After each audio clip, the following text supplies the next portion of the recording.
وعلیکم السلام ورحمۃ اللہ وبرکاتہ۔ اس پوسٹ میں جتنی احادیث اور اقوال ہیں، اصل میں ہمارے یہ مسئلہ ہے کہ عربی سے جب اس کا ترجمہ ہوتا ہے نا تو اس میں ڈنڈی مارتے ہیں لوگ۔ میں آپ کو ایک ہی مثال دیتا ہوں، جیسے حضرت عمر رضی اللہ تعالیٰ کی حدیث لکھی ہوئی ہے صحیح بخاری کی کہ پہلے اللہ کے نبی صلی اللہ علیہ وسلم کے وسیلے سے بارش مانگتے اور پھر حضرت عمر کہتے ہیں کہ عباس کے وسیلے سے۔ حالانکہ پہلے کیوں نبی صلی اللہ علیہ وسلم کے وسیلے سے مانگتے تھے اور بعد میں کیوں نہیں مانگی؟ وجہ حدیث کے الفاظ ہیں، صحیح بخاری کے اندر حدیث نمبر 1010 ہے کہ جب مدینہ میں قحط پڑا تو استسقا بالعباس، حضرت عباس رضی اللہ تعالیٰ عنہ کو لائے دعا کے لیے، اور کیا کہہ رہے ہیں؟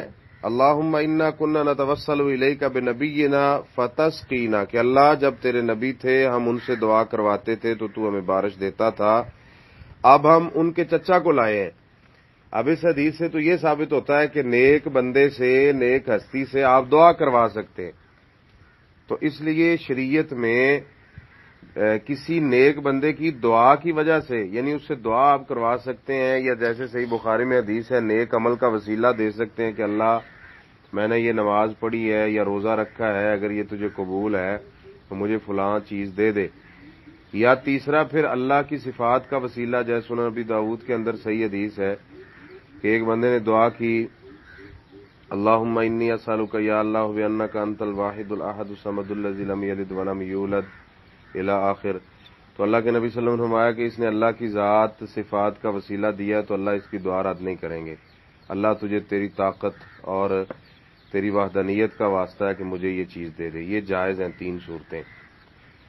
باقی کسی بھی نبی ولی، کسی بھی نیک ہستی کا وسیلہ قرآن و حدیث سے تو ثابت ہے ہی نہیں۔